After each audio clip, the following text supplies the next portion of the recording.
नमस्कार दोस्तों, आप सभी के स्टडी फॉर यूपीएससी पीसीएस से हमें स्वागत है। आज के इस वीडियो में हम लोग पॉलिटी का सबसे महत्वपूर्ण टॉपिक जो है उसको पढ़ने का प्रयास करेंगे। वीडियो थोड़ा सा लंबा होगा क्योंकि काफ़ी डिटेल में मैं इसको पढ़ाऊँगा। इस हिसाब से पढ़ाऊँगा कि जितने भी डायमेंशन होते हैं इसको वो सारे के सारे हम कवर कर लें और कहीं से भी कोई भी सवाल पूछे पीटी में, मेंस में, किसी में भी आपको कोई दिक्कत ना आए। बस आप वीडियो को अंत तक देखिएगा ताकि आप कुछ सीख करके जाएं और अंत में जब जाएं तो ये टॉपिक आपका ऐसे कंप्लीट हो जाए कि आप किसी को पढ़ा सकें अगर ज़रूरत पड़े तो। कौन सा टॉपिक है तो वो है फंडामेंटल राइट्स है। मूल अधिकार को हम लोग पढ़ेंगे। डेली हम लोग कोई ना कोई चैप्टर पढ़ रहे हैं पॉलिटी का सीक्वेंस में। यह चौथा वीडियो होगा। इससे पहले के 3 वीडियो भी जा कर के देखिएगा। अगर आपको सही लगे तो आप पढ़ सकते हैं उससे भी। ओके, 72 के लिए भी सोच रहे हैं या 71 के लिए, दोनों में ही ये बेनिफिट मिलेगा आपको। देखिए, आज सबसे पहले हम लोग वीडियो से पहले सवाल ही पढ़ते हैं। सवाल ज़रा दिमाग में डाल लीजिएगा कि किस प्रकार के सवाल पूछे जा सकते हैं। कुछ कठिन सवाल होंगे और आप लिखने का प्रयास भी कर सकते हैं इसको। मेरे पास सच में समय बहुत कम होता है। मैं जो ग्रुप जितने चलाता हूँ उसी को मैं बहुत मुश्किल से इवेलुएट कर पाता हूँ। इसलिए आप इसको लिखिएगा, लिखने का प्रयास ज़रूर ही कीजिएगा। 1 दिसंबर से इसी सीक्वेंस में, जिस सीक्वेंस में वीडियोज आ रहे, इसी सीक्वेंस में आंसर राइटिंग भी शुरू हो जाएगा। तो आप जुड़ सकते हैं 71, 72 दोनों के लिए। सवाल पढ़िए क्या है। भारतीय संविधान में मौलिक अधिकारों के प्रावधान के ऐतिहासिक विकास और दार्शनिक आधार की समीक्षा कीजिए। क्या आप मानते हैं कि भारतीय मौलिक अधिकार केवल पश्चिमी लिबरल परंपरा की नकल है या भारतीय स्वतंत्रता आंदोलन के विशिष्ट अनुभवों से प्रेरित भी है? इसको ज़रा लिखने का प्रयास कीजिएगा। अगर आपको जीवन में थोड़ा सा एडवेंचर चाहिए तो ज़रूर ही लिखिएगा इसको, उतना भी आसान नहीं होने वाला है। मौलिक अधिकार और राज्य के नीति निषेधक तत्वों के बीच संबंध को सुप्रीम कोर्ट के प्रमुख निर्णयों के संबंध में समझाइए। किसके किसके बीच में? FR fundamental rights and DPSP, इन दोनों के बीच में रिलेशन को आपको सुप्रीम कोर्ट के डिसीजन के आधार पर समझाना है। ये जो सवाल आपको दूसरा दिख रहा है ना, ये एवं नहीं है, हमने मन से नहीं बनाया है। ये यूपीएससी मेंस का सवाल है जो बीपीएससी में कई बार रिपीट किए जाते हैं और एक बार पूछा भी गया यही सवाल, बीपीएससी में भी पूछा गया, बस वो थोड़ा सा इससे छोटा सवाल था। क्या वर्तमान में न्याय के रुझान इन दोनों के पूरक होने के संकेत करता है क्या? यह सवाल बीपीएससी पूछ चुकी है। अनुच्छेद 14 के अंतर्गत विधि के समक्ष समानता, विधि का समान संरक्षण, equality before law and protection of law, equal protection of law, इसके बारे में आपसे पूछा कि अवधारणा ने भारतीय न्यायशास्त्र में समानता की व्याख्या को किस प्रकार से गतिशील और वर्ग संवेदनशील बनाया है। इसी प्रकार के कठिन कठिन शब्द आपको एग्जामिनेशन में भी मिलेंगे। ज़रा इसको भी लिखने का प्रयास कीजिएगा। जो 71 मेंस देने जा रहे हैं कृपया वो तो ज़रूर ही लिखें। 72 वालों को तो मैं आपको ये प्रैक्टिस करवाऊँगा ही, क्योंकि आपका मेंस है मार्च अप्रैल में, आपको ये सब सवाल लिखना आना चाहिए। आरक्षण नीति, विशेष रूप से ओबीसी, एससी, एसटी, हाल के ईडब्ल्यूएस आरक्षण के संदर्भ में भारतीय इक्वालिटी कोड अनुच्छेद 14, 15, 16 की पुनर्व्याख्या पर विचार कीजिए। क्या न्यायिक निर्णयों ने समता की जगह पर समता प्लस सामाजिक न्याय का मॉडल स्थापित किया है? समानता की जगह पर समानता और सामाजिक न्याय पढ़ा है क्या आपने पॉलिटी में? सामाजिक न्याय का मॉडल स्थापित किया है? बताइए। इस सवाल को ज़रा लिखने का प्रयास कीजिएगा। मैंने पहले ही बताया आपको, अगर आपको वाकई लग रहा हो कि हाँ मैं लिख सकता हूँ तो फिर इसको लिखिए। तब तो हुआ ना भाई कि एडवांस अच्छे से सिविल सर्विसेज का पढ़ रहे हैं, वरना तो वन लाइनर आप पढ़ ही रहे होंगे। शुरू करते हैं आज के वीडियो को। मौलिक अधिकार, प्रीलिम, मेंस, इंटरव्यू 70 वाले भाई बहुत पूछता है ये, सीधा सीधा सा पूछ लेंगे आपसे। ख़ास तौर से अगर आपका पॉलिटी आईआर जो है ये अगर ऑप्शनल होगा तो एक क्वेश्चन गारंटी मान करके चलिए मूल अधिकार से पूछेगा ही पूछेगा, 100% पूछेगा। इंटरव्यू, उसके अलावा न्यूज़पेपर जो आप पढ़ते हैं तो उसकी समझ बनाने के लिए भी मौलिक अधिकार बहुत ज़रूरी चीज़ है। सुप्रीम कोर्ट के जो फैसले संबंधित न्यूज़ होते हैं उसकी समझ के लिए भी बेहद ज़रूरी है। तो इसलिए मूल अधिकार सबसे महत्वपूर्ण टॉपिक माना जाता है। क्या होता है फंडामेंटल राइट्स? क्या होते हैं फंडामेंटल राइट्स? क्या होते हैं? एक इंसान है नॉर्मल सा इंसान है, इसका संपूर्ण विकास के लिए जो भी कंडीशंस चाहिए, क्या कंडीशन चाहिए कि इसको स्वतंत्रता मिले, इसको समानता मिले, इसको जातिगत प्रताड़ना ना मिले, इसको सही काम के लिए सही वेतन मिले, इसको शिक्षा मिले, इसको रहने के लिए सही वातावरण मिले, इसको सोने का अधिकार मिले, इसको काम का अधिकार मिले, इसको धर्म की स्वतंत्रता पालन करने का अधिकार मिले, माइनॉरिटी है तो उसकी रक्षा का भी अधिकार मिले। यानी कि एक व्यक्ति के संपूर्ण विकास में complete development of human being, complete विकास तभी संभव हो पाएगा किसी व्यक्ति का, किसी समाज का, जब ये कंडीशंस वहाँ पर मौजूद होंगे। तो परिस्थितियाँ जो हैं वही मूल अधिकार के रूप में जानी जाती हैं। ये वो कंडीशन है जो अगर आप में से मैं छीन लूँ कि आप स्वतंत्रता से रह नहीं सकते, अपने धर्म का पालन नहीं कर सकते हैं, समान का कार्य के लिए वेतन का जो है आपको दिया जाए ना दिया जाए उसका कोई रूल रेगुलेशन ना हो, बंधुआ मजदूरी टाइप की चीज़ों को लीगल कर दिया जाए और आपसे स्वतंत्रता भी छीन ली जाए बोलने की, घूमने फिरने की, निर्बाध रूप से व्यवसाय व्यापार की, तो फिर आप अपना डेवलपमेंट करके दिखाइए। अर्थात एक समाज के निर्माण के लिए, एक व्यक्ति के कंप्लीट निर्माण के लिए, क्योंकि व्यक्तियों से ही मिलकर समाज का निर्माण होता है, फंडामेंटल राइट्स बेहद ज़रूरी चीज़ है। एक व्यक्ति है, एक व्यक्ति जो है वो कंप्लीट डेवलपमेंट करेगा और उसी से मिलकर के समाज हमारा बनेगा। अर्थात समाज और व्यक्ति के कंप्लीट डेवलपमेंट के लिए जो कंडीशंस हमें चाहिए, वही परिस्थितियाँ, ये शब्द मैं बार बार बोल रहा हूँ, उसी को फंडामेंटल राइट्स कहा जाता है। बिना इसके किसी का भी डेवलपमेंट संभव ही नहीं। इसी के कारण से भारत के संविधान में संविधान बनाने वालों ने भाग 3 में आर्टिकल 12 से 35 तक में कुछ लिखित रूप से हमें मूल अधिकार प्रदान किए थे। मौलिक अधिकार वे मूलभूत अधिकार हैं जो भारतीय संविधान के भाग 3 अनुच्छेद 12 से 35 में दिए गए हैं ताकि प्रत्येक व्यक्ति की गरिमा, स्वतंत्रता और समानता सुरक्षित रह सके। और मूल अधिकार के ही अंत में इन मूल अधिकारों को सुरक्षित भी किया गया है। आर्टिकल 32 के तहत में मूल अधिकार के उल्लंघन आप देश के सर्वोच्च न्यायालय के शरण में डायरेक्ट जा सकते हैं, सुप्रीम कोर्ट डायरेक्ट जा सकते हैं, वहाँ से रिट निकलेगा जिसके तहत में आपके मूल अधिकार के उल्लंघन करने वाले व्यक्ति या फिर संस्था या सरकार को जवाबदेह ठहराया जा सकता है। व्यक्ति क्यों बोला मैंने, वो मैं आपको आगे समझाऊंगा। आर्टिकल 12 से 35 तक में दिया गया है, भाग 3 में है, ये बेसिक प्रीलिम फैक्ट हो गया आपका। ये अधिकार निगेटिव भी हैं जो राज्य को क्या नहीं करना है ये भी बताता है। राज्य को बताता है कि आप धर्म, जाति, लिंग, जन्मस्थान के आधार पर विभेद नहीं करेंगे। वहीं पर पॉजिटिव भी है कि राज्य को क्या करना चाहिए, राज्य को तर्कपूर्वक विभेद करने का अधिकार है। अर्थात लिंग के आधार पर महिला पुरुष में भेद किया जा सकता है अगर महिलाओं की भलाई की बात आए तो, या फिर जातिगत रूप से कई वर्ग जो होते हैं, दबे कुचले होते हैं, उनके कल्याण के लिए विभेद किया जा सकता है। अर्थात ये किसी हद तक राज्य पर प्रतिबंध भी लगाता है। तो राज्य के लिए कुछ चीज़ें पॉजिटिव भी है जिसको हम लोग समझेंगे।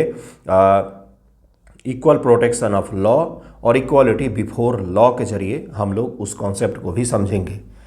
डॉक्टर अम्बेडकर ने अनुच्छेद 32 को संविधान की आत्मा और हृदय कहा क्योंकि इसके जरिए ही मौलिक अधिकारों की सुरक्षा न्यायालय से कराई जा सकती है। और यही सवाल आपके 70 बीपीएससी मेंस में पूछा गया था जो बच्चों ने अच्छा लिखा हुआ है। जिनके कॉपीज़ मैंने पढ़े, कुछ लोगों की कॉपीज़ बाकी है। आई होप आप समझेंगे मैं कैसे इतना सारा कर पाऊँगा, इसीलिए देर हो जाती कई बार आपको रिप्लाई करने में भी। देखिए इसका बैकग्राउंड क्या है, historical background, how they were made, कैसे बनाया। स्वतंत्रता पूर्व की मांगें थी। भारतीय राष्ट्रीय आंदोलन के दौरान ब्रिटिश शासकों द्वारा अधिकारों के हनन ने कई सारे अधिकारों की मांग को प्रोत्साहित किया भारतीय समाज में। इसलिए भारतीय स्वतंत्रता संग्राम का आंदोलन जो है, इट्स ऑल अबाउट राइट्स, मतलब हमें अधिकार दे दो, इसी के बारे में पूरा का पूरा आंदोलन है। और किस चीज़ का आंदोलन है? पहला अधिकार कि हमें अपनी स्वतंत्रता से सरकार चुनने का अधिकार होना चाहिए। हम पर कौन शासन करेंगे ये हम तय करेंगे। तो यही तो है भाई, यही तो हमें चाहिए था। और क्या चाहिए था स्वतंत्रता आंदोलन से? अधिकार की ही तो लड़ाई थी। 1919 के बाद कांग्रेस, मुस्लिम लीग आदि ने संवैधानिक सुधार में अधिकारों की गारंटी की बात उठाई। नेहरू रिपोर्ट 1928 से पहली बार बिल ऑफ राइट्स जैसा खाका देखा गया। कराची प्रस्ताव, कांग्रेस का कराची प्रस्ताव 1931 में, जिसकी अध्यक्षता सरदार पटेल साहब ने किया था। नागरिक स्वतंत्रता, आर्थिक और सामाजिक अधिकारों की विस्तृत घोषणा की गई। कराची रिजोल्यूशन 1931, ये कांग्रेस का अधिवेशन था, इसमें किया गया। सप्रू समिति और अन्य प्रस्ताव भी आए। सप्रू समिति ने अनुशंसा की कि भविष्य के संविधान में मौलिक अधिकार की स्पष्ट घोषणा होनी चाहिए। क्या क्या फैक्ट पढ़े हमने कि भाई नेहरू रिपोर्ट में इसकी चर्चा की गई, कराची रिजोल्यूशन में चर्चा की गई, मूल अधिकारों की सप्रू कमेटी जो आया है 1945 में, उसमें भी इसकी चर्चा की गई कि भविष्य के संविधान जो भी बने उसमें फंडामेंटल राइट्स जरूर ही होने चाहिए। इन समितियों ने अधिकारों को दो वर्गों में बांटा, न्यायालय से प्रवर्तनीय अधिकार जस्टिसिएबल और अधिकार गैर जस्टिसिएबल, मतलब कि ऐसे अधिकार जिनको लेकर के आप सुप्रीम कोर्ट में जा सकते हैं, हाई कोर्ट में जा सकते हैं कि आपके अधिकार का उल्लंघन हुआ है, और एक ऐसे अधिकार भी होने चाहिए जिनको लागू करना सरकार की जिम्मेदारी तो होगी, लेकिन वो जो है वो न्यायालय में लेकर के आप उसको नहीं जा सकते, वो सरकार की मर्जी पर होगा। जैसे कि डीपीएसपी की हम लोग बात करते हैं, तो न्यायालय में प्रवर्तनीय जो अधिकार हैं वही है हमारा मूल अधिकार। इसी विचारधारा पर आगे चल के भाग 3 में मौलिक अधिकार, भाग 4 में राज्य के नीति निषेधक तत्व को शामिल किया गया था। ये दोनों एक दूसरे से अलग एक ही चीज़ के आधार पर हैं कि एक जो है वो न्यायालय में आप लेकर के जा सकते हैं कि हमारे मौलिक अधिकार का उल्लंघन हुआ है, दूसरे में सरकार की मर्जी पर है और सरकार समय समय पर डीपीएसपी को अधिकार बनाने का प्रयास भी करती है। तो ये भी याद रखिएगा। संविधान सभा की समिति है, उसके बाद से हम लोग आएंगे कि भाई क्या क्या इसके डायमेंशन हो सकते हैं। संविधान सभा ने सलाहकार समिति बनाई थी इसके, जिसके अध्यक्ष सरदार पटेल थे। कौन था मौलिक अधिकारों का? तो सरदार पटेल जी के पास में इसकी अध्यक्षता थी। इस सलाहकार समिति के अंतर्गत बनाई गई, जिसमें जेबी कृपलानी अध्यक्ष थे। सब कमेटी बनी, मौलिक अधिकार की उप समिति बनी थी, समिति हो गया, फिर एक उप समिति बनेगी जिसके जेबी कृपलानी अध्यक्ष थे। ये सारे प्रीलिम फैक्ट्स हैं, अभी हम लोग आएंगे डिटेल में। इस उप समिति में डॉक्टर अंबेडकर, अल्लादी कृष्ण स्वामी अय्यर, के.एम. मुंशी, हंसा मेहता, राजकुमारी अमृत कौर आदि सदस्य थे, जिन्होंने विभिन्न प्रारूपों को समेकित कर रिपोर्ट भी तैयार किया था। इसके बाद से drafting committee doctor B R. Ambedkar ने इस सुझाव को विधिवत अनुच्छेद के रूप में तैयार किया और आर्टिकल 12 से लेकर के 35 तक में मूल अधिकारों की चर्चा की गई है, जिसमें मूल अधिकारों की सुरक्षा की भी चर्चा की गई है, जिसको संवैधानिक सुरक्षा कहा जाता है, इसकी भी चर्चा की गई है। मौलिक अधिकारों का संवैधानिक ढांचा क्या है? आर्टिकल 12 से 35 तक में इसकी चर्चा की गई है। आर्टिकल 12 क्या है, जरा ध्यान से आप समझिएगा। राज्य की परिभाषा आर्टिकल 12 में भी है और आर्टिकल 36 में भी है, सेम चीज़ है। आर्टिकल 36 में भाग 4 के लिए परिभाषा लिखी गई है, आर्टिकल 12 में भाग 3 के लिए परिभाषा लिखी गई है कि राज्य के कौन कौन होंगे, ये बताया गया है। केंद्र सरकार, राज्य सरकार, पंचायतें, सरकार की कोई भी कंपनी, ये सब के सब राज्य की परिभाषा में शामिल होती है। इनका कर्तव्य होगा कि वो इन अधिकारों को लागू करें, इनका कर्तव्य होगा। आर्टिकल 13 कहता है कि कोई भी नियम, आदेश या फिर संशोधन, कोई भी नियम, आदेश या संशोधन, कोई भी रूल, कोई भी आदेश हो गया या फिर कोई भी अमेंडमेंट हो गया, ये उस सीमा तक शून्य होगा जहाँ तक वह इन अधिकारों को सीमित करता है। ये उस सीमा तक शून्य होगा जहाँ तक वह इन अधिकारों को, किन अधिकारों को, ये जो अधिकार दिए गए हैं मूल अधिकार भाग 3 में, इसमें से किसी भी अधिकार को कम करने या फिर उसको न्यूनतम करने या फिर उसको ख़त्म करने के लिए कोई भी नियम, आदेश या संशोधन अगर बनाया जाता है सरकार के द्वारा, किसी व्यक्ति के द्वारा, तो वो आर्टिकल 13 के द्वारा वो अपने आप ही शून्य घोषित कर दिया जाएगा सुप्रीम कोर्ट के द्वारा। इसके जरिए सुप्रीम कोर्ट को पुनरावलोकन का कुछ हद तक अधिकार भी मिलता है। आर्टिकल 13 कहता है कि जो भी कानून मौलिक अधिकार के विरुद्ध होगा वह उस सीमा तक शून्य होगा। अगर कानून बना है कोई पूरा का पूरा, उसका एक ही भाग है जो मौलिक अधिकार को न्यूनतम करता है, तो उसका वो भाग जो है वो 0 हो जाएगा, वो भाग जो है वो किसी काम का नहीं रहेगा, उसको निरस्त कर दिया जाएगा, क्योंकि मौलिक अधिकार को किसी भी परिस्थिति में निलंबित या फिर समाप्त या फिर न्यूनतम किसी एक्ट, संशोधन के द्वारा नहीं किया जा सकता है। आपातकाल का प्रावधान बाद में पढ़ेंगे हम लोग। तो ये है आर्टिकल 13। आर्टिकल 13 बहुत सारी शक्तियाँ हमारे न्यायालयों को प्रदान करती है कि वो किसी भी कानून, नियम, आदेश का जुडिशियल रिव्यू कर सके। ओके, देखिए अगला क्या है, क्या क्या इसमें कहा जाता है। समानता का अधिकार है, स्वतंत्रता का अधिकार है, शोषण का विरोध अधिकार है, धर्म की स्वतंत्रता का अधिकार है, सांस्कृतिक और शैक्षणिक अधिकार 19-30 में दिया गया है और 32 में दिया गया है संवैधानिक उपचारों का अधिकार।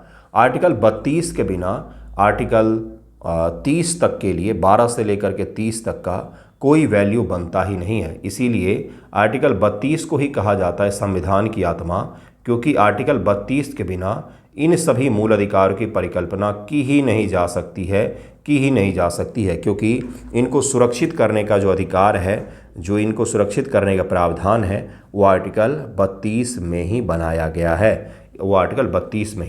है। समानता का अधिकार 14 से 18 तक में वर्णित है। स्वतंत्रता का अधिकार 19 से 22। शोषण के विरुद्ध अधिकार जो है 23-24 आर्टिकल में दिया गया है। धर्म की स्वतंत्रता का अधिकार आर्टिकल 25 और 26 में दिया गया है और संस्कृति और शैक्षणिक अधिकार आर्टिकल 29-30 में आपको दिया गया है।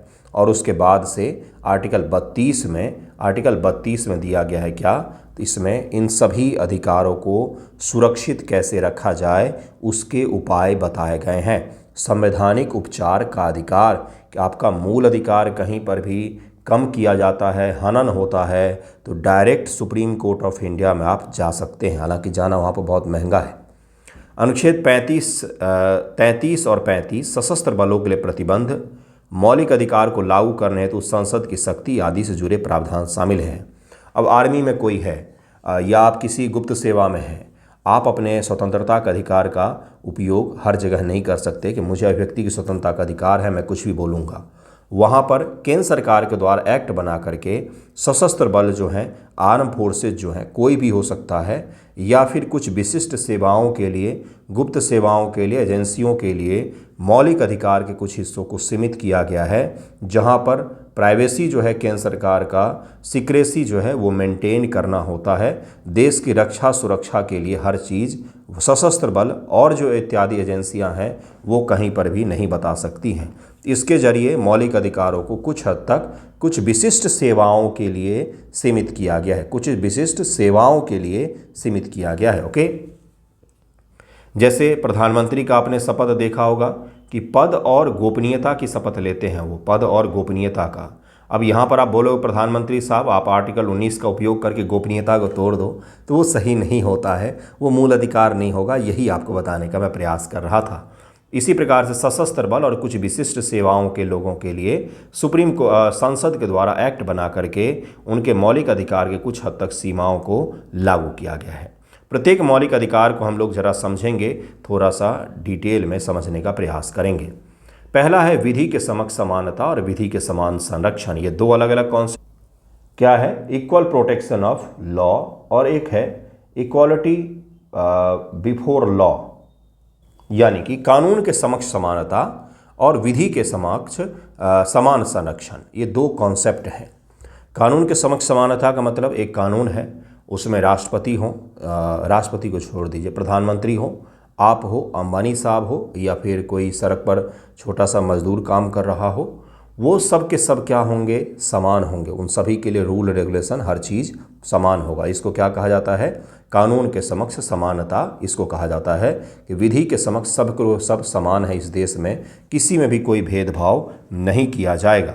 वहीं पर विधि का समान संरक्षण की जो बात आती है, जिसको कहा जाता है इक्वल प्रोटेक्शन ऑफ लॉ कहा जाता है, यहाँ पर तार्किक आधार पर भेदभाव किया जा सकता है सरकार के द्वारा सामाजिक कार्यों के लिए या फिर जन कल्याण के लिए या किसी समुदाय विशेष के लाभ पहुंचाने के लिए, दबे कुचले वर्ग को ऊपर लाने के लिए, सामाजिक न्याय के लिए मुख्य रूप से, एक शब्द मैं दे रहा हूं, सामाजिक न्याय के लिए मुख्य रूप से, सामाजिक न्याय के लिए यह विभेद किया जा सकता है। जैसे किसी प्रेग्नेंट महिला को कारावास में कैसे रखा जाएगा, ये केंद्र सरकार अलग तरीके से तय कर सकती है, क्योंकि उसके नीड, उसके रेगुलेशंस अलग होने चाहिए। जैसे कि एक छोटे बच्चे को कारावास में कैसे रखा जाएगा, इसके लिए सरकार ये नहीं कह सकती कि विधि के समक्ष सब समान है, आपको भी वैसा ही ट्रीट किया जाएगा।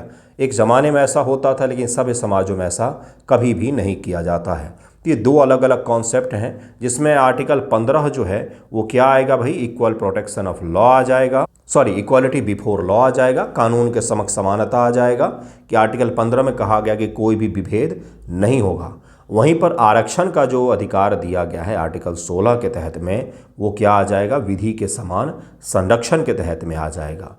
तो विधि के समान संरक्षण में आरक्षण के प्रावधान आ जाएंगे, महिला आरक्षण के प्रावधान आ जाएंगे, गाड़ियों में महिलाओं के लिए अलग से सीट करने का इंतजाम आ जाएगा, बच्चों के लिए जुवेनाइल कोर्ट अलग जो बनाए जाते हैं वो प्रावधान आ जाएंगे, ईडब्ल्यूएस आरक्षण आ जाएगा। वहीं पर बाकी जो है वो सब के सब क्या आएंगे, कानून के समक्ष समानता में आएंगे। जैसे आर्टिकल 15 के तहत में किसी के लिए कोई भेदभाव नहीं किया जाएगा, आपराधिक कानून में किसी के लिए कोई भेदभाव नहीं किया जाता। ये मुख्य रूप से आर्टिकल 15 के तहत में आते हैं। इसको जरूर याद रखिएगा। तार्किक आधार पर भेदभाव करने का अधिकार संविधान में दिया गया है। विधि के समान संरक्षण के द्वारा सरकारों को यह अधिकार दिया गया है। राज्य किसी व्यक्ति के साथ कानून के समक्ष समानता से इनकार नहीं करेगा और सभी को विधि के समान संरक्षण का अधिकार होगा। यह राज्य को विभेद करने से रोकता है तो यह राज्य के लिए, स्टेट के लिए निगेटिव होगा कि यह राज्य के ऊपर में प्रतिबंध लगाता है कि किसी से कोई भेदभाव आप नहीं करोगे। यह राज्य के ऊपर प्रतिबंध लगाता है। वहीं पर विधि के समान संरक्षण की जब बात आती है तो यह राज्य के लिए पॉजिटिव होता है, क्योंकि राज्य को यह विभेद करने का अधिकार देता है कि तार्किक आधार पर राज्य जो है वो विभेद कर सकता है। इसको कहा जाता है विधि के समान संरक्षण कहा जाता है। अगला है, राज्य मनमाना भेदभाव नहीं कर सकता, लेकिन समान परिस्थिति वाले वर्गों के बीच उचित वर्गीकरण की अनुमति दी जाती है। State can not indulge in arbitrary discrimination. ये कहा जा रहा है किसके जरिए, तो विधि के समान संरक्षण के जरिए। उचित वर्गीकरण के दो मुख्य परीक्षण हैं। कैसे भाई वर्गीकृत किया जाए, कैसे डिवाइड किया जाए, कैसे विभेद किया जाए, कैसे डिस्क्रिमिनेट किया जाए राज्य के द्वारा। बुद्धिगम्य भेद, जिसको तर्कपूर्वक यानी कि युक्त प्रतिबंध कहा जाता है, और उद्देश्य से तार्किक संबंध, रेशनल जो संबंधों के आधार पर आप विभेद कर सकते हैं, लॉजिकल होना चाहिए। जैसे ईडब्ल्यूएस आरक्षण जब लाया गया था, इसको जब सुप्रीम कोर्ट में चैलेंज किया गया कि हमारे देश में आरक्षण आज तक जातिगत ही है, आर्थिक आधार पर नहीं है, इसको ख़त्म किया जाए, तो सुप्रीम कोर्ट ने कहा कि विधि के समान संरक्षण के तहत में ये जो विभेद किया गया है सरकार के द्वारा, राज्य के द्वारा, यह विभेद सही है, क्योंकि आर्थिक आधार पर भी कुछ देश के ऐसे वर्ग हैं जिनको आरक्षण की आवश्यकता महसूस हो रही है। तो इसलिए सुप्रीम कोर्ट ने सरकार के इस तर्कपूर्वक विभेद को सही माना, जबकि पहले सुप्रीम कोर्ट ने कहा था कि आरक्षण केवल जातिगत आधार पर हो सकता है, आर्थिक पर नहीं हो सकता, लेकिन इसको वैलिड माना गया। आज भी जातिगत आधार पर आरक्षण केवल 50% ही हो सकता है, ऐसा सुप्रीम कोर्ट के द्वारा इंदिरा साहनी वाद में कहा गया था। आर्टिकल 15 जो है, केवल धर्म, जाति, लिंग आदि के आधार पर भेदभाव को निषिद्ध किया गया है। राज्य केवल धर्म, नस्ल, जाति, लिंग, जन्म स्थान के आधार पर किसी नागरिक के साथ भेदभाव नहीं करेगा। अनुच्छेद 15(3) और 15(4) द्वारा महिलाओं, बच्चों, सामाजिक शैक्षिक रूप से पिछड़े वर्ग तथा अनुसूचित जाति जनजाति के लिए विशेष प्रावधान, आरक्षण आदि की अनुमति दी गई है। तो ये किस में आ जाएगा, ये आ जाएगा विधि के समान संरक्षण में, ये आ जाएगा विधि के समान संरक्षण में आ जाएगा। ओके, वहीं पर आर्टिकल 15 किस में आएगा, तो आर्टिकल 15 आ जाएगा इक्वालिटी बिफोर लॉ, कानून के समक्ष समानता में आ जाएगा। अनुच्छेद 16 सार्वजनिक नौकरियों में समान अवसर की बात की गई है। सभी नागरिकों को सार्वजनिक रोजगार में समान अवसर का अधिकार मिलेगा। हालांकि विशेष प्रावधानों के तहत आरक्षण की व्यवस्था भी मान्य की गई है आर्टिकल 16 में, ये भी याद रखिएगा। जैसे ईडब्ल्यूएस आरक्षण वगैरह आर्टिकल 16 में ही दिया जाता है। जो जॉब वगैरह में आरक्षण दिया है तो आर्टिकल 16 के तहत ही दिया जाता है। आर्टिकल 17 बड़ा ही महत्वपूर्ण सा है, क्योंकि यह न केवल राज्य के खिलाफ है कि राज्य जातिगत आधार पर भेदभाव नहीं करेगा, बल्कि यह पहला ऐसा मूल अधिकार है जो व्यक्ति के पर भी प्रतिबंध लगाता है कि राज्य और समाज में भी कोई व्यक्ति कभी भी जातिगत आधार पर भेदभाव नहीं करेगा। और अगर किया जाता है जातिगत आधार पर भेदभाव तो आपको नौकरी से, संसद बनने से, विधायक बनने से हमेशा के लिए बैन किया जा सकता है, रोका जा सकता है। इसको लेकर के बाद में एक्ट बनाए गए हैं। हमारे देश की प्रमुख समस्या रही है जातिगत समस्याएं। तो अस्पृश्यता का जो अंत है, अस्पृश्यता यानी कि छुआछूत की भावनाओं का जो अंत है, ये आर्टिकल 17 के तहत में किया गया है, मूल अधिकार बना करके। आर्टिकल 18 है उपाधियों का उन्मूलन। इसको आप समझ नहीं पा रहे होंगे कि क्या है ये, क्यों डाला गया। दरअसल में गुलाम भारत में जाइए, वहाँ पर आप देखेंगे उपाधि दिए जाते थे, जैसे राय बहादुर, जैसे कि श्री श्री 1008 राय बहादुर इत्यादि, ठाकुर साहब इत्यादि वगैरह दिए जाते थे। मतलब उपाधि मैं कह रहा हूँ, ठाकुर साहब तो कोई उपाधि नहीं होती है, उपाधि दिए जाते थे। जो अंग्रेज़ जो है वो छोटे छोटे रियासत महाराजाओं को खुश करने के लिए, ज़मींदारों को खुश करने के लिए जम के उपाधियाँ बांटते थे। तो ये जो उपाधियाँ थी ये कहीं न कहीं समाज में डिस्क्रिमिनेट करते थे कि ये संभ्रांत वर्ग हो गया और दूसरा वर्ग जो है वो बिना उपाधि वाला वर्ग हो गया। हालांकि जिनको उपाधि मिले वो सब के सब अंग्रेज़ों के पीछे घूमने वाले लोग थे, है ना। कहीं न कहीं अंग्रेज उनको अपने लिए खतरा नहीं मानते थे। राज्य किसी को भी राजसी या सम्मानजनक उपाधि नहीं दे सकता है, सिवाय शैक्षणिक व सैन्य उपाधियों के किसी को भी कोई उपाधि नहीं दिया जाएगा। भारत रत्न पुरस्कार है, न कि उपाधि है। आप नाम में लगा देते हैं कि भारत रत्न कर्पूरी ठाकुर, ये उपाधि नहीं है, नहीं लगाना चाहिए। भारत सरकार ऐसा कभी भी नहीं करती है, वह पुरस्कार है, न कि उपाधि है, ये भी याद रखिएगा। उपाधि अब नहीं दिया जाता है। जैसे ब्रिटिश गवर्नमेंट जो भारत में हुआ करती थी वो उपाधियाँ देती थी, राय बहादुर का इत्यादि इत्यादि उपाधियाँ दी जाती थी। ठीक है, नेक्स्ट है स्वतंत्रता का अधिकार 19 से 22 वर्णित है, जिसमें आर्टिकल 19 में 6 प्रमुख स्वतंत्रताओं की चर्चा की गई है, जिसके बारे में आपको ज्ञात ही होगा कि कौन कौन सी स्वतंत्रता है वो। नागरिकों को वाणी, अभिव्यक्ति, शांतिपूर्ण सभा, संगठन, संघ बनाने, आवागमन, भारत में कहीं भी निवास करने का, कोई भी व्यवसाय, रोजगार, व्यवहार चुनने की स्वतंत्रता प्रदान की गई है। तो ये आर्टिकल 19 में दिया गया है। लेकिन आर्टिकल 19 के ही 2 भाग में इस पर कुछ युक्त प्रतिबंध भी लगाया गया है। कुछ युक्त प्रतिबंध भी इस पर लगाया गया है कि स्वतंत्रता का मतलब ही होता है प्रतिबंधों से बंधित। ठीक है, स्वतंत्रता का मतलब ही होता है कि उस पर कुछ प्रतिबंध होगा। तो ऐसी स्वतंत्रता कुछ मायने नहीं रखती जिस पर कोई प्रतिबंध ही ना हो। ऐसी स्वतंत्रता दूसरों के अधिकारों का उल्लंघन करने लग जाती है। इसीलिए आर्टिकल 19(1) में अगर आपको स्वतंत्रता दी गई है, अधिकार दिए गए हैं, तो 19(2) में उसके बारे में लिमिटेशन भी तय किया गया है, क्योंकि विदाउट लिमिटेशन स्वतंत्रता का अधिकार जो है ये दूसरे के लिए बाधक बन सकता है, दूसरे के अधिकारों का हनन कर सकता है। इन स्वतंत्रताओं पर यथोचित प्रतिबंध भी लगाया गया है। सार्वजनिक व्यवस्था, सुरक्षा, नैतिकता, मित्रवत विदेशी राज्यों के साथ संबंध आदि के कारणों से इन पर प्रतिबंध लगाया जा सकता, कुछ भी नहीं बोल सकते हैं। ठीक है, आर्टिकल 20 अपराध के संबंध में संरक्षण दिया गया है। किसी व्यक्ति को ऐसे अपराध के लिए दंडित नहीं किया जा सकता जो उस समय अपराध ना हो जब उसने वह कृत्य किया, यानी कि नो लॉ नो क्राइम। अगर आज अगर बैंक में डकैती करना कानूनन अपराध नहीं है, कोई कानून नहीं है उसके विरोध में, तो आपको कोई सज़ा नहीं होगी। ऐसा नहीं होगा कि कोई आपराधिक कानून बने और उसको भूतलक्षी प्रभाव पास्ट में जाकर के लागू किया जाए कि 2006 के बाद जिसने भी बैंक लूटा होगा उन सबको हम लोग जेल में डालेंगे। आपराधिक कानूनों में कभी भी ऐसा नहीं किया जा सकता है, लेकिन सिविल कानूनों में ऐसा किया जा सकता है। जैसे वेतन में सुधार किया जाता है तो कहा जाता है कि 2019 के बाद से बहाल हुए सभी लोगों के वेतन में हम सुधार कर रहे हैं, तो उसको भूतलक्षी प्रभाव से लागू किया जा सकता है।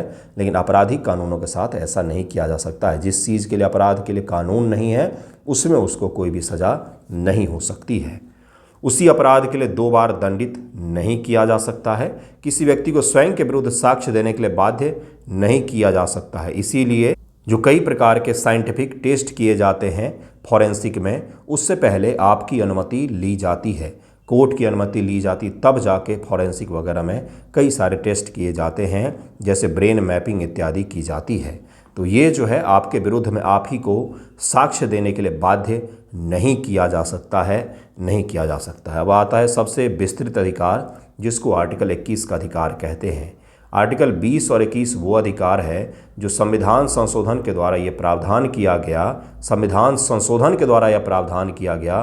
पहले ऐसा नहीं था कि किसी भी परिस्थिति में, मतलब आपातकाल की स्थिति में भी आर्टिकल 20 और 21 को कभी भी निलंबित नहीं किया जा सकता है। आर्टिकल 20 और 21 हमेशा ही लागू रहेंगे।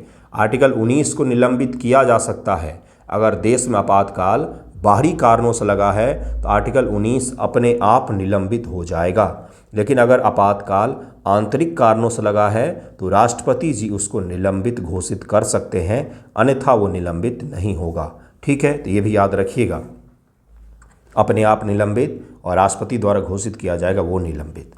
आर्टिकल 21 के अनुसार किसी व्यक्ति को उसके जीवन या व्यक्तिगत स्वतंत्रता से वंचित नहीं किया जा सकता है सिवाय विधि द्वारा स्थापित प्रक्रिया के अनुसार। यही है वो प्रक्रिया जिसके जरिए किसी को फांसी की सजा दी जाती है। जीवन के अधिकार से किसी भी को भी मुक्त नहीं किया जा सकता है।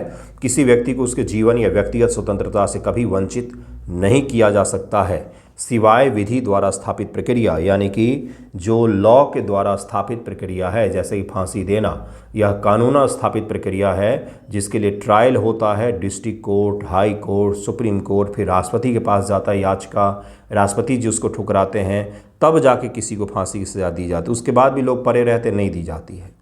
तो वह एक प्रक्रिया है जो आप गुस्से में, इमोशन में कई बार बोलते कि इसको तो मार देना चाहिए, चौक चौराहे पर गोली मार देना चाहिए, वह विधि द्वारा स्थापित प्रक्रिया नहीं है सभ्य समाज के लिए, इसलिए उसको कभी भी सरकार परफॉर्म नहीं कर सकती। और अगर की जाती है कहीं पर तो यह गलत है। जैसे कि बुलडोज़र चला देना किसी अपराधी के घर पर, यह विधि द्वारा स्थापित प्रक्रिया नहीं है क्योंकि यह कहीं भी कानून में लिखा हुआ नहीं है। इसलिए सुप्रीम कोर्ट ने कितनी ही बार सरकारों को चेतावनी दी है कि किसी आदमी ने चोरी की है, किसी आदमी ने कोई क्राइम किया है, तो विधि द्वारा स्थापित प्रक्रिया कहता है कि उसको सज़ा दी जाएगी। यह नॉर्थ कोरिया नहीं है कि किसी एक व्यक्ति के क्राइम की सज़ा उसके पूरे परिवार को दी जाएगी। इसलिए बुलडोज़र लेकर के जब किसी के घर पे बुलडोज़र चला रहे होते हैं और आप बुलडोज़र बाबा करके खुश हो रहे होते, दरअसल में वो खुलेआम लॉ का, संविधान का, मूल अधिकार का मजाक बनाया जा रहा है। जिस दिन आप पर वो चीज़ बीतेगी उस दिन आप उसको समझेंगे। तो ये जो प्रक्रिया है, या विधि की प्रक्रिया का उल्लंघन माना जाता है। इसीलिए सुप्रीम कोर्ट ने उसको कितनी ही बार रोकने का प्रयास किया है, कितनी ही बार फैसले दिए गए हैं। लेकिन अब तो फैशन बन गया है, पब्लिक को भी मज़ा आता है। तब तक मज़ा आएगा जब तक छोटी सी बात के लिए आपका घर ना कोई तोड़ दे। अगला है 1978 का Menaka Gandhi versus Union of India. Supreme Court ने कहा अनुच्छेद 21 के तहत में न्याय संगत, निष्पक्ष और उचित होना चाहिए। प्रोसीजर एस्टैब्लिश बाय लॉ हमेशा ही न्याय संगत, निष्पक्ष और उचित होना चाहिए। मेनका गांधी का केस बड़ा ही फेमस सा है।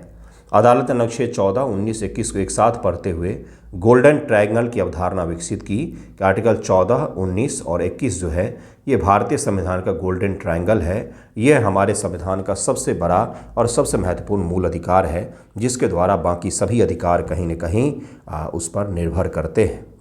इसी व्याख्या से अनुच्छेद 21 के तहत में अनेक न्यायिक रूप से नियमित अधिकार, जुडिशली एक्सपेंडेड राइट्स विकसित हुए हैं, जैसे गरिमापूर्वक जीवन का अधिकार, स्वस्थ पर्यावरण का अधिकार, आप जिस शहर बैठे हैं AQI निश्चित तौर पर 200 से ज़्यादा ही होगा, स्वच्छ पानी का अधिकार, स्वच्छ वायु का, विधिक सहायता का अधिकार, अगर आप SC, ST, वुमेन, बुजुर्ग या फिर विकलांग वर्ग से बिलोंग करते हैं। कई सारे जगहों पर जैसे दिल्ली राज्य में जो LGBTQ समुदाय होते हैं उनके लिए भी दिया गया है ना, उनके लिए भी इसको बनाया गया है कि आपको मुफ्त विधिक सहायता का अधिकार है। आपको अगर पुलिस पकड़ कर ले जाती तो सरकार के दायित्व होगा कि आपको वकील मुहैया करवाए। ठीक है। आश्रय भोजन, स्वास्थ्य, शिक्षा, नींद का अधिकार भी इसमें दिया गया है। ठीक है। विदेश भ्रमण का भी अधिकार दिया गया। और क्या चाहिए आपको, बस टिकट कटवाना है। तो ये याद रखिएगा, कई सारे अधिकार दिए गए। आर्टिकल 21 बहुत विस्तृत है। क्या ये संविधान में ही था? नहीं। सुप्रीम कोर्ट के बार बार फैसले आए हैं, अनेकों बार फैसले आए हैं जिसके जरिए समय समय पर यह विस्तृत होते गया और अब तो बहुत सारे अधिकार इसमें शामिल हैं। शिक्षा का अधिकार भी इसमें शामिल कर दिया गया। आर्टिकल 21 से शिक्षा का अधिकार 86 संविधान संशोधन के द्वारा शिक्षा का अधिकार जोड़ा गया। 6 से 14 वर्ष तक के बच्चों को निःशुल्क व अनिवार्य शिक्षा का यह अधिकार देता है। आर्टिकल 22 गिरफ्तारी और निरोध के संबंध में संरक्षण का अधिकार है। बताता है गिरफ्तार किए गए व्यक्ति को गिरफ्तारी के आधार बताए जाएंगे। जैसे ही कोई गिरफ्तार करने आएगा सबसे पहले बताएगा कि भाई साहब हम आपको क्यों अरेस्ट कर रहे हैं। उसे अपने वकील से परामर्श का अधिकार होगा, आप रोक नहीं सकते हैं। 24 घंटे के अंदर उसको मजिस्ट्रेट के समक्ष पेश करना होगा। 24 वर्किंग डे। जैसे अगर आपको फ्राइडे को रात में गिरफ्तार कर लिया, सैटरडे संडे कोर्ट बंद रहता है, तो फिर आपको मंडे को ले जाएगा। लेकिन अगर सोमवार को गिरफ्तार किया गया है 12 बजे दिन में, तो मंगलवार 12 बजे दिन से पहले आपको मजिस्ट्रेट के समक्ष उसको लेकर के जाना ही होगा। उसमें जाने और ले जाने का टाइम नहीं जोड़ा जाता है। इस अनुच्छेद के तहत निवारक नज़रबंदी से संबंधित विशेष प्रावधान भी हैं, लेकिन उन पर कुछ संवैधानिक सीमाएं भी लागू की गई हैं। आर्टिकल 23-24 जो है यह शोषण के विरुद्ध अधिकार है। ये भी राज्य प्लस सामान्य इंसान मतलब कि समाज के खिलाफ, दोनों के खिलाफ संरक्षण का प्रावधान है। मूल अधिकार दरअसल में आपको संरक्षित करता है राज्य के अधिकारों के विरुद्ध मूल अधिकार आपको संरक्षित करता है कि राज्य कहीं भी आपको डोमिनेट ना करे, समाज को, व्यक्ति को डोमिनेट ना करे, उसको अधिकार होगा। तो ये जो अधिकार है राज्य प्लस लोगों के विरुद्ध भी है कि कोई भी लोग हो, इससे पहले जाति का था, अस्पृश्यता का अधिकार था, उसी प्रकार से किसी भी व्यक्ति के द्वारा भी किसी दूसरे का शोषण नहीं किया जा सकता है, बलात् श्रम नहीं किया जा सकता है। देखिए यहाँ पर दिया हुआ है बाल श्रम, बलात् श्रम, बिना मूल्य के श्रम, इन सभी पर प्रतिबंध की बात यहाँ पर की गई है। तो ये जो है राज्य प्लस लोग, समाज दोनों के खिलाफ है, ये याद रखिएगा। राज्य के ऊपर में प्रतिबंध है, व्यक्तियों के ऊपर में भी और समाज के ऊपर में भी प्रतिबंध है। इसके कारण से आर्टिकल 17, 22, 23 जो है ये बड़ा ही यूनिक माने जाते हैं। आर्टिकल 17, 23-24 जो है ये बड़ा ही यूनिक माना जाता है। 24 में बाल श्रम को रोका गया है, ये याद रखिएगा। कई सारे प्रावधान बनाए गए इसके खिलाफ। आर्टिकल 25 से 28 तक में धर्म की स्वतंत्रता की बात की गई है। अंतरात्मा की स्वतंत्रता, धर्म का स्वतंत्र पालन, यानी कि धर्म के इंटरनल फेथ और एक्सटर्नल जो उसके दिखने वाला स्वरूप होता है, उन दोनों के स्वतंत्रता की बात की गई है। जैसे नमाज पढ़ना, जैसे मंदिर जाना, जैसे पूजा पाठ करना। सार्वजनिक जगहों पर पूजा पाठ का अधिकार नहीं है, इसमें मंदिर में है पूजा पाठ का अधिकार। आप अपने धर्म के हिसाब से वेशभूषा धारण कर सकते हैं, जैसे सिख कृपान धारण करते हैं, हिंदू सामान्य तौर पर टीका का उपयोग करते हैं, या मुस्लिम जो होते हैं वो टोपी पहनते हैं, उस पर प्रतिबंध नहीं लगाया जा सकता है। जो धर्म का इंटीग्रल पार्ट होगा उसी पर केवल प्रतिबंध नहीं लगेगा। उसके अलावा जो स्वरूप होता है जिससे किसी को नुकसान पहुँचे, समाज के कल्याण के लिए आवश्यक हो, उस पर प्रतिबंध लगाया जा सकता है सुप्रीम कोर्ट के द्वारा। जैसे सिख जो है वो कृपान धारण करते हैं, तो उसको उसमें लेकर के फ्लाइट में भी जाने का उनको अधिकार है और उसको कोई रोक नहीं सकता है, क्योंकि वो उनके धर्म का अभिन्न हिस्सा है। तो वो एक्सटर्नल हो गया। उसके अलावा जिस परमात्मा में, जिस गुरु में वो विश्वास करते हैं, उससे भी उनको नहीं रोका जा सकता है। ठीक है, तो यानी कि अंतरात्मा की स्वतंत्रता और धर्म का स्वतंत्रता का पालन करने का अधिकार दिया गया है। हर व्यक्ति को अंतरात्मा की स्वतंत्रता, स्वतंत्र रूप से धर्म का पालन, आचरण, जैसे पूजा, नमाज, अरदास, ये सब आचरण हो गया। प्रचार करने की स्वतंत्रता भी है, प्रचार करने की भी स्वतंत्रता है, बशर्ते कि यह सार्वजनिक व्यवस्था, नैतिकता और स्वास्थ्य के हित के अधीन हो। आप किसी को भी सार्वजनिक व्यवस्था का उल्लंघन नहीं करेंगे, नैतिकता का उल्लंघन नहीं करेंगे और स्वास्थ्य के हित के अधीन ना हो, इसके आधार पर प्रचार करने की भी स्वतंत्रता और पालन करने, आचरण करने की भी स्वतंत्रता दी गई है। जैसे उत्तर प्रदेश में योगी गवर्नमेंट ने बहुत ही अच्छा फैसला लिया कि कोई भी पूजा पाठ, नमाज जो है उस सड़क पर नहीं होगा, क्योंकि वह सार्वजनिक व्यवस्था का उल्लंघन करता था। सड़क पर कोई भी उत्सव मनाया जाए, कोई भी नमाज हो, उससे सार्वजनिक व्यवस्था बाधित होती है। इसी प्रकार से अलग अलग प्रतिबंध लगाने की बात की जाती रहती है। जैसे धर्म प्रचार जो किया जाता है मिशनरियों के द्वारा, ईसाई धर्म प्रचार, इसको भी रोका जाता है कई बार एक्ट बना करके, क्योंकि उसमें नैतिकता को उल्लंघन होता है। पैसे और इत्यादि लोभ के जरिए धर्म परिवर्तन के आरोप लगाए जाते हैं। तो आपने देखे होंगे जैसे छत्तीसगढ़ गवर्नमेंट ने एक्ट बनाया, जैसे एमपी गवर्नमेंट ने भी एक्ट बनाया था। ओके, धार्मिक संप्रदायों का अधिकार। धार्मिक संप्रदाय अपने धार्मिक कार्यों का प्रबंधन कर सकते हैं, जैसे कि आप बनाते होंगे दुर्गा पूजा समिति, काली पूजा समिति, गणेश पूजा समिति बनता है, पंडाल अलग अलग। धार्मिक संस्थाएं स्थापित और संचालित करने, संपत्ति के स्वामित्व और प्रबंधन के अधिकार भी रखते हैं। ये संस्थाओं को अधिकार दिया गया है। धार्मिक कर के संबंध में प्रावधान भी किया गया है। किसी व्यक्ति को ऐसे कर का भुगतान करने के लिए बाध्य नहीं किया जा सकता जो विशेष रूप से किसी धर्म या धार्मिक संप्रदाय के प्रोत्साहन के लिए लगाया गया हो। जैसे मोदी गवर्नमेंट जब आई तो हज के लिए सब्सिडी दी जाती थी, तो उसने रोक लगा दिया कि भाई यह टैक्स का पैसा है जो पूरे भारत के नागरिक दे रहे हैं, उसमें मुस्लिम भी है, उसमें हिंदू भी है, उसमें ईसाई भी है, उसमें सिख भी है। लेकिन सरकार टैक्स को लेकर के किस हिसाब से सब्सिडी दे रही है, नहीं देना चाहिए, क्योंकि ये टैक्स का दुरुपयोग माना जा रहा था। तो सरकार ने हर सब्सिडी को बंद कर दिया था। इसी प्रकार से कई सारे लोगों ने बोला कि भाई राम मंदिर में सरकार खर्चा कर रही है क्या? नहीं, वहाँ पर नहीं किया गया। वहाँ पर जो पूजा समिति थी उसके द्वारा किया गया है। मैं हिंदू मुस्लिम भेदभाव नहीं दिखा रहा हूँ, मैं आपको केवल उदाहरण सहित समझा रहा हूँ। सरकार के पैसे से चलने वाले किसी भी संस्थान में, चाहे वो स्कूल हो, कॉलेज हो, यूनिवर्सिटी हो, रिसर्च सेंटर हो, कहीं पर भी कोई भी धार्मिक पाठ नहीं पढ़ाया जा सकता है, धार्मिक कृत्य नहीं किए जा सकते हैं। ये भी याद रखिएगा, इसको आपको समझना चाहिए। इसका उल्लंघन क्या होता है? धड़ल्ले से होता है।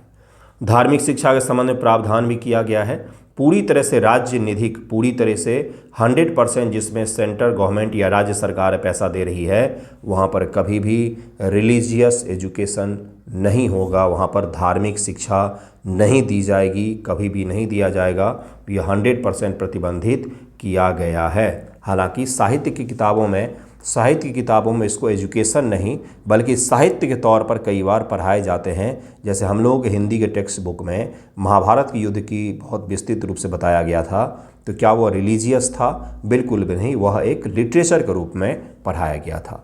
आप जो सुनते हैं कि स्कूल में सुंदरकांड का पाठ, तो ये हो गया रिलीजियस। ठीक है। अब मदरसा की आप बात करेंगे, मदरसा राज्य समर्थित कई बार नहीं होते हैं, लेकिन माइनॉरिटीज़ को अलग से अधिकार भी दिया गया है, उस पर हम लोग आएंगे। अब यही है संस्कृति और शैक्षणिक अधिकार। ये अधिकार विशेष रूप से अल्पसंख्यक यथा विशिष्ट सांस्कृतिक समूहों की पहचान की रक्षा के लिए बनाया गया। लेकिन अल्पसंख्यक को क्या परिभाषित किया गया भारत के संविधान में? देखते हैं जरा। भाषा, लिपि और संस्कृति की रक्षा की बात की गई है। किसी वर्ग को अपनी विशिष्ट भाषा, लिपि और संस्कृति की रक्षा करने का पूरा अधिकार दिया गया है। अल्पसंख्यकों को अपनी पसंद के शैक्षणिक संस्थान स्थापित करने, प्रबंधित करने का पूरा अधिकार होगा। राज्य इन पर भेदभावपूर्ण नियम नहीं लगा सकता है। सेंट स्टीफेंस कॉलेज दिल्ली बनाम भारत संघ का एक बहुत शानदार सा क्लासिकल केस है इस मामले में, जहाँ पर राज्य ने सेंट स्टीफेंस को बोला था कि आपको अपने यहाँ पर आरक्षण लागू करना पड़ेगा। तो वो इसी प्रकार के प्रावधान थे जहाँ पर आरक्षण को लागू किया गया था। जन कल्याण के लिए कई बार दबाव बना सकती है, लेकिन अन्यथा सरकार इनके नियमों में कोई भी हस्तक्षेप नहीं करेगी।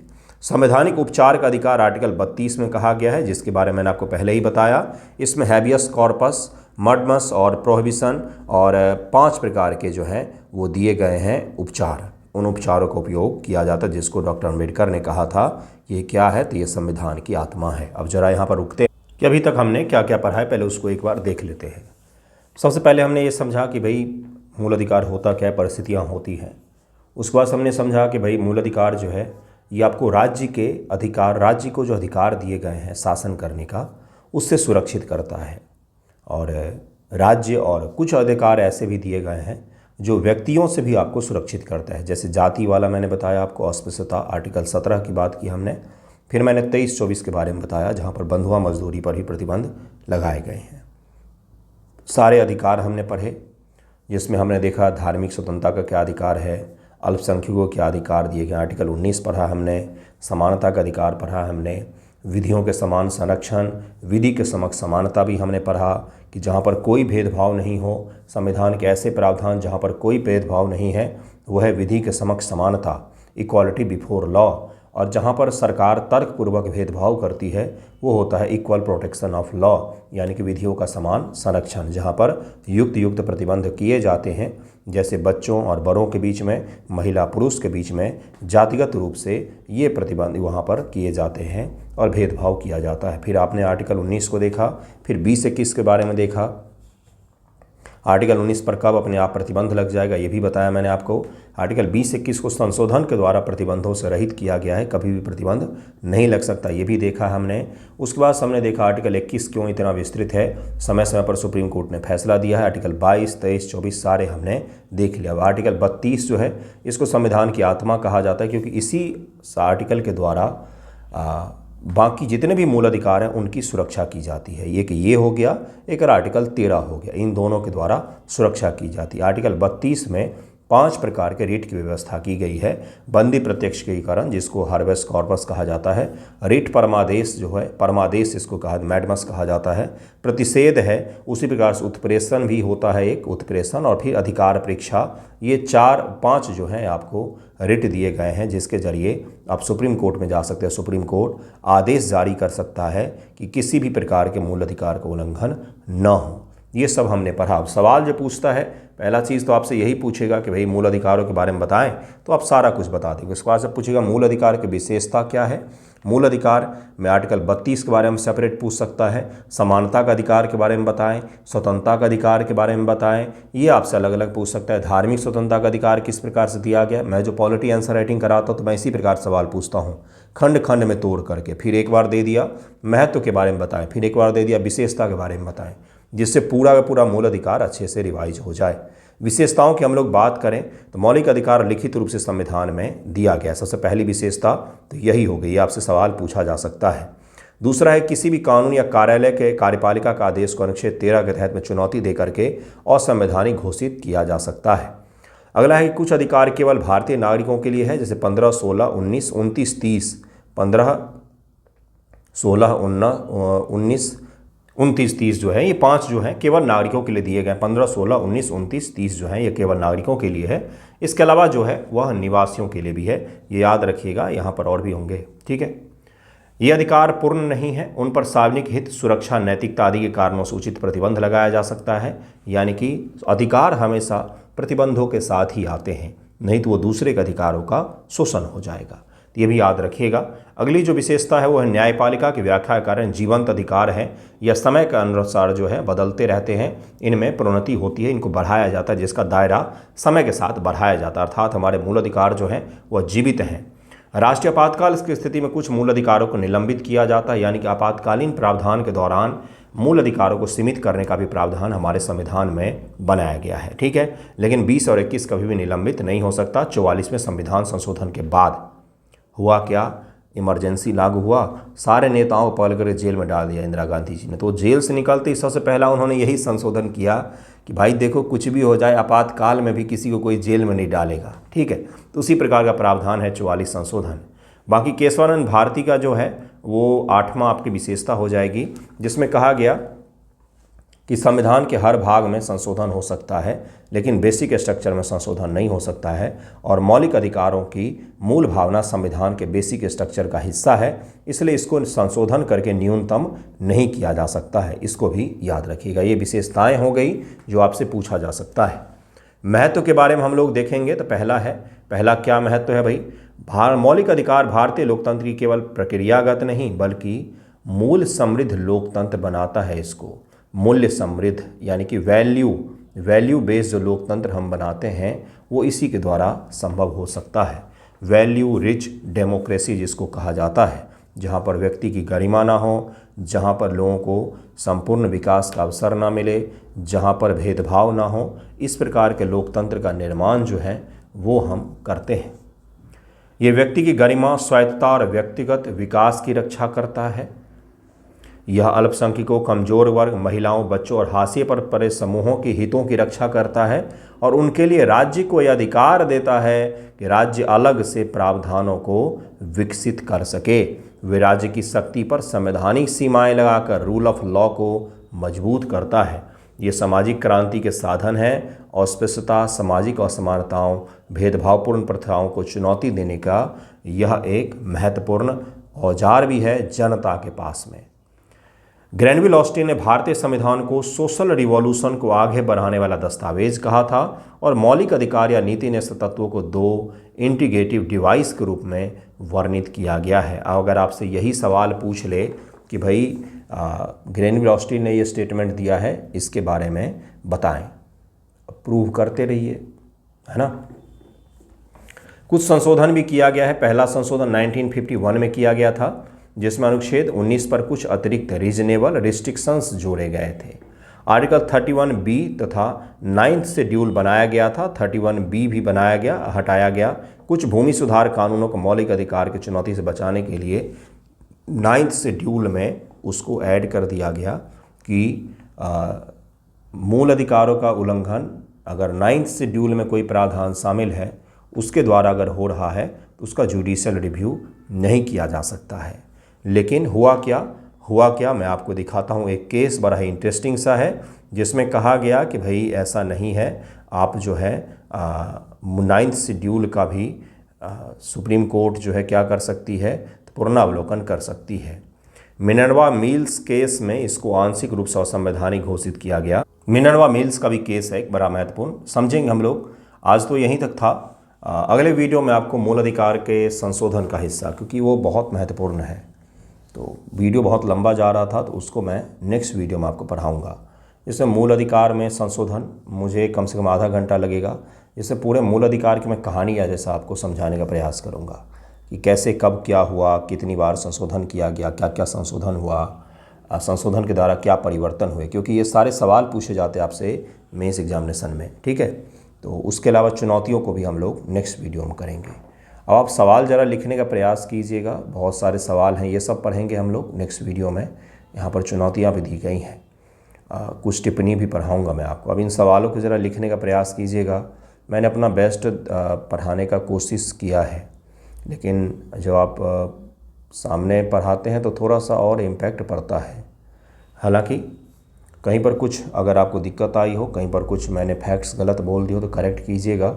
बाकी नेक्स्ट वीडियो में इसको कंप्लीट करेंगे। ठीक है, थैंक यू सो मच आप सभी।